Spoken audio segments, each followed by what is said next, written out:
Hi dear friends, నేను మీ రవి ప్రతాప్. అప్పుడప్పుడు మంచి వీడియోస్తో కాంపిటేటివ్ ఎగ్జామినేషన్స్ ఫోకస్ చేస్తూ చెప్తూ ఉంటాను. ఇప్పుడు మంచి హాట్ టాపిక్, తర్వాత గుడ్ ఎగ్జామినేషన్, మంచిగా లైఫ్లో సెటిల్ అయిపోయే ఎగ్జామినేషన్ ఏంటంటే స్టాఫ్ సెలక్షన్ కమిషన్ CGL 2026. ఎవరైనా కానీ దాన్ని ప్రిపేర్ కావచ్చు, ఎవరైనా కానీ దమ్మున్న ఏ వ్యక్తి అయినా కానీ, కష్టపడే ఏ వ్యక్తి అయినా కానీ మంచిగా అందులో ర్యాంక్ సాధించవచ్చు. SSC CGL అంటే ఏందో కాస్త వివరంగా చెప్తాను. SSC అంటే ఏంటంటే staff selection commission, that is central government job. CGL అంటే ఏంటంటే C stands for combined, G stands for graduate and L stands for level, combined graduate level. అంటే that is one examination for many post in central government. ఇందులో ర్యాంకును బట్టి మీకు job position వస్తుందమ్మా, అది మీరు చక్కగా చదువుకోండి. ఈ నోటిఫికేషన్ ఎప్పుడు రిలీజ్ అవుతుంది, ఆ తర్వాత అప్లికేషన్ డేట్స్ ఎప్పుడు, తర్వాత టైర్ 1 ఎగ్జామినేషన్ ఎప్పుడు, టైర్ 2 ఎగ్జామినేషన్ ఎప్పుడు, అసలు వాటి యొక్క ఎగ్జామినేషన్ పొజిషన్ ఏ విధంగా ఉంటుంది, సిలబస్ ఏ విధంగా ఉంటుంది, అవన్నీ నేను చిన్న గ్యాప్లోనే నేను మీకు చెప్పాలనుకుంటున్నాను. ఇందులో నోటిఫికేషన్ యాక్చువల్గా మార్చిలో లాస్ట్ వీక్లో రిలీజ్ కావాలి, ఎందుకో కాస్త లేట్ అయింది. Anyhow the notification is to be released in the month of April 2026 at any time. ఏ టైంలో అయినా ఈ నెలలో మీకు నోటిఫికేషన్ రిలీజ్ అవుతుంది. తర్వాత అప్లికేషన్ డేట్స్ ఏప్రిల్ టు మే 2006లో మీకు ఆ యొక్క గ్యాప్లో మీరు అప్లై చేయవలసి ఉంటుంది. మరి ఎగ్జామినేషన్ ఎప్పుడు ఉంటుంది, జస్ట్ మీకు చూడండి ఏప్రిల్ మే జూన్లో ఉండిపోతుంది అనమాట. జస్ట్ ఒక నెల మాత్రమే మీకు గ్యాప్ ఉంటుంది. మంచిగా చదువుకోండి, ఫాస్ట్ ట్రాక్ లో మీరు ఎగ్జామ్కి ప్రిపేర్ అయిపోయింది. టైర్ 1 ఎగ్జామినేషన్ మే నెలలో కానీ జూన్లో కానీ 2006లో ఉంటుంది. బాగా చదవండి, మీకు ఒక నెల మాత్రమే గ్యాప్ ఉంటుంది. అందులో క్వాలిఫై అయిన వారు, అందులో సక్సెస్ఫుల్గా ఎమర్జ్ అయిన వారు టైర్ 2 ఎగ్జామినేషన్ ఉంటుంది. అది ఇంకనూ మనకు చెప్పలేదన్నమాట. సో ఇవి మాత్రం మనకు చాలా ఇంపార్టెంట్ అయినటివి. వీటిని బాగా జాగ్రత్తగా గుర్తుపెట్టుకోండి. నోటిఫికేషన్ ఏ సమయంలో అయినా రావచ్చు, జాగ్రత్త. ఓకే, నెక్స్ట్ మనం తీసుకున్నామంటే ఇక్కడ వేకెన్సీస్ అండ్ ప్యాటర్న్స్ పొజిషన్ ఏ విధంగా ఉంటుంది అనేది మనం చూస్తే వేకెన్సీస్ బ్రహ్మాండమైన వేకెన్సీస్ ఉన్నాయి దేశం అంతటా. ఎక్స్పెక్టెడ్ వేకెన్సీస్ 15,000 నుంచి, అంటే ఆల్ పోస్ట్ నేను చెప్పేది 15,000 నుండి 20,000 ప్లస్ వరకే ఉంటాయి. సెలక్షన్ ప్రాసెస్ తీసుకుందామంటే టైర్ 1, టైర్ 2, తర్వాత డాక్యుమెంట్ వెరిఫికేషన్. టైర్ 1 ఏంటంటే క్వాలిఫైయింగ్, టైర్ 2 వచ్చేసి స్కోరింగ్.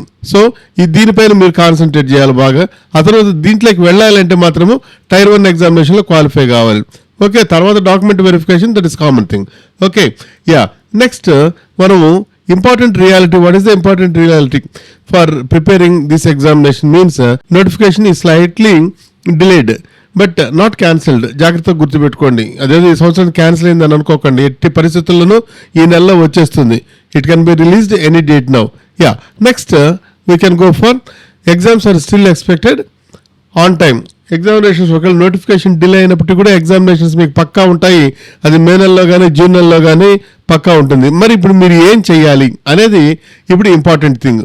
ఏం చేయాలి అని ఒక్కసారి మనము అనుకున్నామంటే మీకు first finish full syllabus once before the notification ముందుగా మీరు ఒక్కసారి సిలబస్ పూర్తిగా కంప్లీట్ చేసేసుకోండి. తర్వాత డైలీ మాక్ టెస్ట్లు, ఎస్పెషల్లీ టైర్ 1 మాక్ టెస్ట్లు మీరు జాగ్రత్తగా ప్రతి ఒక్కటి అటెండ్ అవుతూ ఉండాలి.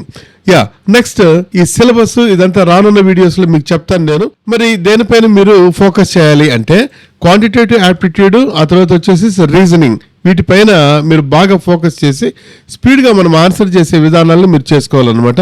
వీటి సిలబస్లు నేను తర్వాత చెప్తాను మీకు నెక్స్ట్ వీడియోలో. తర్వాత ఇంగ్లీష్ అనేది డిసైడింగ్ ఫ్యాక్టర్. ఏ ఎగ్జామినేషన్కైనా English is deciding factor. English పైన మంచి వీడియోస్ తయారు చేస్తూ ఉంటాను, నేను మీకు అందిస్తాను అనమాట.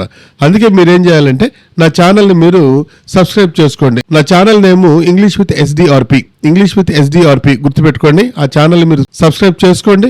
తప్పనిసరిగా మీకు నేను చేసే వీడియోస్ అన్నీ, మీకు కాంపిటేటివ్ ఎగ్జామినేషన్స్ పైన చేసే వీడియోస్ అన్నీ ఇంగ్లీష్ ఫోకసింగ్ పైన మీకు వస్తూ ఉంటుందన్నమాట. తర్వాత జనరల్ అవేర్నెస్ అనేది ఈ మూడింటిని మీరు జాగ్రత్తగా చదువుకోండి అన్ని చదివేటప్పుడు. ఇంగ్లీష్ వరకు నేను మీకు మంచి వీడియోస్ అందిస్తూ ఉంటాను అన్నమాట. ఓకే, ఈ జనరల్ అవేర్నెస్లో ఓన్లీ రివైజ్ చేయండి, డోంట్ స్టార్ట్ న్యూ టాపిక్స్. ఈ ఇంగ్లీష్ జనరల్ అవేర్నెస్లో మీకు తెలుసు కదా, Indian economy, Indian polity, Indian geography, ఆ తర్వాత వచ్చేసేసి ఇండియన్ హిస్టరీ, తర్వాత స్టాటిక్ జనరల్ నాలెడ్జీ, ఇవన్నీ ఉంటాయన్నమాట. జాగ్రత్తగా అవన్నీ చదువుకోండి. మీరు క్వాంటిటేటివ్ యాప్టిట్యూడ్, రీజనింగ్ పైన మీకు గ్రిప్ తెచ్చుకోండి. తర్వాత జనరల్ అవేర్నెస్ కొంచెం గ్రిప్ తెచ్చుకోండి. ఈ ఇంగ్లీష్ మాత్రం నేను మీకు మంచిగా చక్కగా వీడియోస్ రిలీజ్ చేస్తాను. కాబట్టి దయచేసి మీరు నా యొక్క ఛానల్ సబ్స్క్రైబ్ చేసుకోండి.